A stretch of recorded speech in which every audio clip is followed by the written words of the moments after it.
ভূতনিচরের ভয়াবহ অবস্থাটা দেখাবো। ভূতনিচরে বাঁধ ভাঙলো, 600 মিটার বাঁধ তৈরি হয়েছিল, তার মধ্যে 50 থেকে 60 মিটার বাঁধ ভেঙে গেছে। আর গঙ্গা ফুলোহারের জল একেবারে বাঁধ ভেঙে হু হু করে গ্রামে জল ঢুকছে। গ্রামের মানুষ এখন আতঙ্কিত।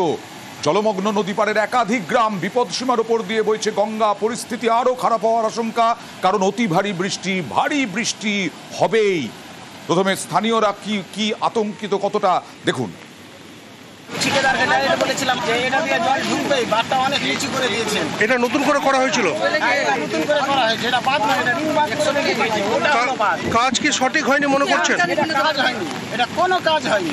অবস্থা ভূতনির মানুষ শেষ হয়ে যাবে, হাজার হাজার টাকার পাট চলে যাচ্ছে। এটা তো মনে হচ্ছে খুব ষড়যন্ত্র করে কাটা হয়েছে। এটা কাটলে লাভ কাদের? লাভ হবে, ঠিকাদারদের লাভ হবে। কোন কোন এলাকা প্লাবিত হবে? প্লাবিত উত্তর চণ্ডীপুর, দক্ষিণ চণ্ডীপুর, হেনন্দপুর, সবই পুরো ভূতনিটাই প্লাবিত হয়ে যাবে। কি অবস্থা এখন যা বললেন স্থানীয় বাসিন্দা সেবক, মানে কোন কোন এলাকা প্লাবিত হবে, কতগুলো এলাকা, কত হাজার মানুষের সমস্যায় পড়বেন?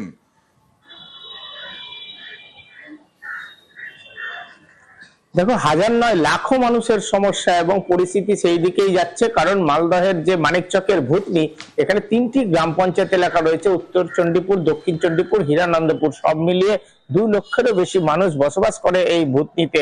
আর সেখানেই দক্ষিণ চণ্ডীপুরে আজকে এই যে নবনির্মিত বাঁধ, যেটা মাসখানেক আগেই তৈরি হয়েছিল, সেই বাঁধের একাংশ জলের তোড়ে উড়ে যায়। আর তারপর থেকে যে ছবি আমরা দেখাচ্ছি, ছোট বিধ্বংসী অবস্থা, মানে হু হু করে জল ঢুকছে এবং জল কি রোখা যাবে? কি মনে করছে প্রশাসন, স্থানীয় প্রশাসন, সেবক? দেখো, সেচ দপ্তরের আধিকারিকেরা আজকে ওই এলাকায় যান। এক্সিকিউটিভ ইঞ্জিনিয়ার গিয়েছিলেন, এসডিও গিয়েছিলেন, ডিএম মালদা তিনি ব্লক অফিসে বৈঠক করেছেন। ওই এলাকায় কোনোভাবে যেভাবে বাঁধ ক্রমশ ভেঙে যাচ্ছে, নতুন নতুন অংশ জলের তরে ভেসে যাচ্ছে, সেই সব জায়গায় কি ধরনের জরুরি ওয়ার্ক বা প্রোটেকশন, কি ধরনের প্রোটেক্টেড ওয়ার্ক করা যায় তার ব্যবস্থা হচ্ছে।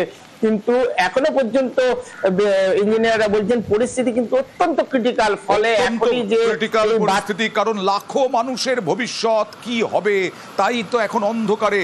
কারণ 600 মিটার বাঁধ নির্মাণ হয়েছিল সেচ দপ্তরের, 1 মাসের মধ্যে কি করে ভেঙে গেল সেই প্রশ্ন উঠছে। আর এই নিয়ে রাজনৈতিক তরজাও তুঙ্গে। আমরা পরে বালির বস্তা দিয়ে বাঁধটাকে আটকেছিলাম। বালির বস্তা দিয়ে আটকাবার পর রাত্রি 4টার দিকে কেউ বা কারা কিছু লোক, এটা কংগ্রেস এবং সিপিএম এবং বিজেপিরা রাজনৈতিক ফায়দা তোলার জন্য ওখান থেকে সমস্ত রকমের মানে 2-3টা বস্তা ছড়িয়ে লিকেজ করে দিল। লিকেজ থেকে জল ঢুকতে ঢুকতে তারপর ওয়াশ আউট হয়ে গেল। তো এইভাবে মানুষকে ভূতনির লোককে ডুবিয়ে দিয়ে এরা রাজনৈতিক ফায়দা লুটাটা ঠিক হয়নি। একজুটিয়াকে দোষারোপ করছে, একজুটিয়ার কোনো দোষ নেই। এর কাজ একজন ইঞ্জিনিয়ার হিসেবে যা যা করা দরকার সেভাবেই কাজটা হয়েছে। এর কোনো রকমভাবে কোনো কিছু হয়নি। লক্ষ লক্ষ টাকার কাজ এটা। এখানে যে কন্ট্রাক্টর এখানে দাঁড়িয়ে আছে, এই যে ইঞ্জিনিয়াররা যারা দাঁড়িয়ে আছে, এরা চোর। এই চোরগুলো এখানে দাঁড়িয়ে কাজগুলো করিয়েছে। এত টাকার কাজ গেল কোথায়? জবাব কাকে দিতে হবে?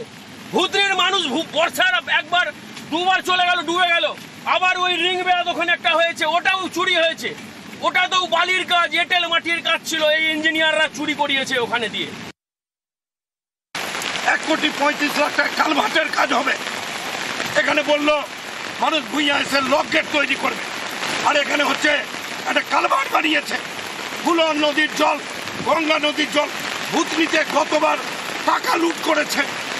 এই ইরিগেশনের লোকদেরকে জলে ডুবাতে হয়। ভূতনির মানুষ ডুবেছে। প্রত্যেক বছর বন্যা হয়। একটা কালভার্ট হিউম পাইপের কাজ, 1,35 লাখ টাকার কাজ। একটা হিউম পাইপ 5,000-এ পাওয়া যায়, তাকে পট্টি দিয়ে আর হচ্ছে কোনো বোল্ডার পিচিং নাই, তাকে রক্ষা করার ব্যবস্থা নাই।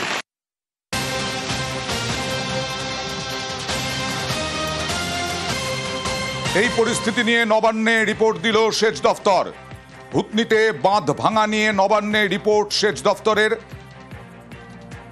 নবান্নে রিপোর্ট সেচ দপ্তর দিল এবং সরাসরি চলে যাব সোমরাজের কাছে। সোমরাজ, সাবিত্রী মিত্র তিনি তত্ত্ব দিচ্ছেন চক্রান্তের, আর বিরোধীরা তো চেপে ধরছে একেবারে দুর্নীতির কথা তুলে। সেখানে সেচ দপ্তর কি রিপোর্ট দিল জানা যাচ্ছে?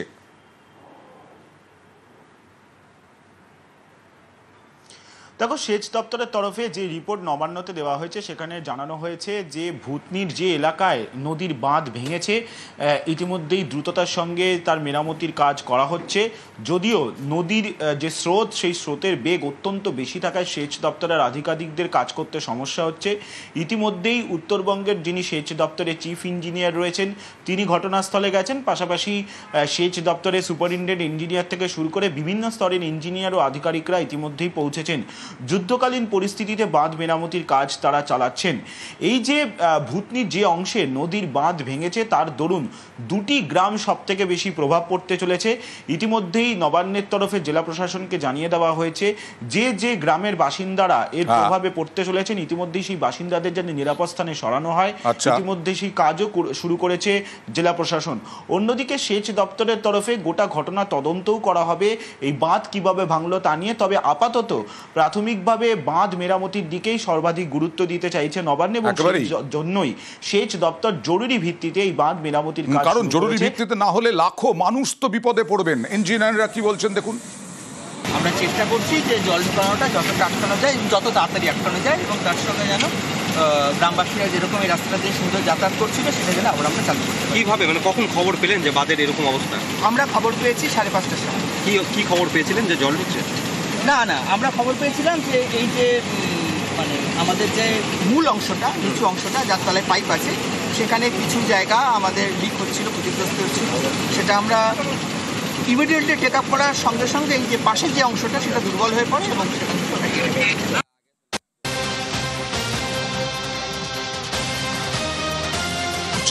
যে মাসখানেক হলো বাঁধ তৈরি হয়েছে, তারপরে কি করে ভাঙতে পারে এই বাঁধ?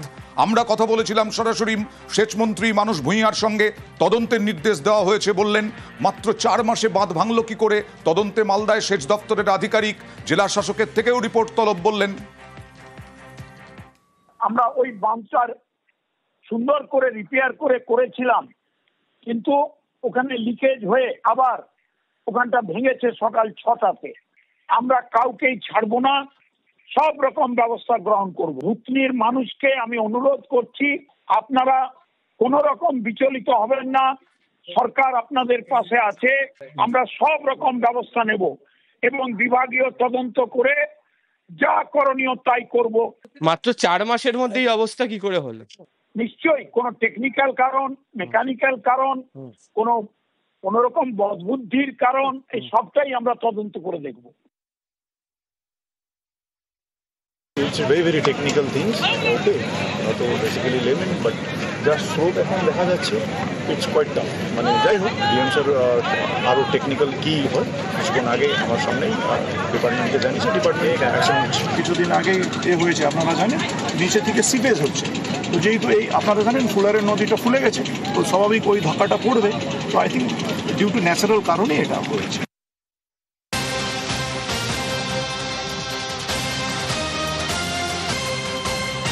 ভূতনিতে ভয়ঙ্কর পরিস্থিতি এতটা না হলেও জলমগ্ন মাথাভাঙার বিভিন্ন এলাকা, কারণ অতি ভারী বৃষ্টি হচ্ছে। মাথাভাঙার বিভিন্ন ওয়ার্ড জলমগ্ন। মাথাভাঙার বিস্তীর্ণ এলাকা সুতুঙ্গা আর মানসাই নদীর জলে প্রায় ভাসছে বলা যায়। জল ঢুকেছে একাধিক বাড়িতে, সাহায্যের আবেদন স্থানীয় বাসিন্দাদের। এবার ফারাক্কার ছবি দেখাবো। 150টি বাড়ি এই জলমগ্ন। ফারাক্কার 150টি বাড়ি। ভারী বৃষ্টিতে গঙ্গার জল ছাপিয়ে এলাকায়, জল থই থই। ফারাক্কার নদী পাড়ের এলাকা চূড়ান্ত দুর্ভোগে স্থানীয় বাসিন্দারা। জল চারদিকে আমরা কি করে থাকবো, ঘরে বাচ্চা কাচ্চা নিয়ে বলেন, আমরা কোন দিকে যাবার রাস্তা নাই। এখনটাই তো আমাদের বাড়ির পিছনে জল, আমরা কি করে থাকবো, সাপ পোকার ভয়, আমরা কি করে রাত্রে করে ঘুমাবো। আমরা ইসে আছি সমস্যাতে। উনুনে জল ঢুকে গেছে, ঘরে রান্নাঘরে জল ঢুকে গেছে, আমরা খাবার করতে পারছি না, আমাদের কষ্ট হয়। একটা নিয়ে কোথায় যাব বাচ্চা কাচ্চা নিয়ে? বৃষ্টির পূর্বাভাস আছেও, আবার জল নামছে কোনো কোনো জায়গায়। জল নামলে চাষের ক্ষতি হয়ে গেছে দেখা যাচ্ছে, কারণ ফসল পচে গেছে খেতেই। জমা জলে নষ্ট বিঘার পর বিঘা ধানের চারা। অতিবৃষ্টি, ডিভিসি ছাড়া জল একেবারে চাষের ক্ষতি করে দিয়েছে। ফের ধান চাষের তোড়জোড় করছেন কৃষকরা, কিন্তু উঠে দাঁড়াতে কতটা খরচ হবে, উঠে দাঁড়াতে কি পারবেন, এই প্রশ্ন থেকেই যাচ্ছে। এটা আরামবাগের ছবি দেখছেন। ইনকাম নাই, সব চাষের উপরই সব। না চাষ হবে না তো একদমই হবে না। চাষ একদমই হবে না। সেই যদি মালিক যদি করায়, সেই বড় যদি হয়, বীজ নষ্ট হয়ে গেছে, জমি খালি জমি পড়ে থাকবে, কিচ্ছু করা যাবে না, কোনো ফসল হবে না। হ্যাঁ, এই পরিস্থিতির মধ্যে পড়ে রয়েছি। পাঠিয়েছি, এর আগেও আমরা পাঠিয়েছি, প্রতিবারই পেয়েছে। এবারেও কিছু না কিছু সরকার নিশ্চয়ই চিন্তা ভাবনা নেবে, এটা তো কারোর দোষ নেই। আর বীজই পাবে কত? সবাই যদি সব জায়গায় ডুবে থাকে, এই আমি ঘুরছি, এই তো এখন এলাম গৌরহাটি রতনপুরের ওই জলাগোনা ধরকুণ্ডু এখন ডুবে রয়েছে।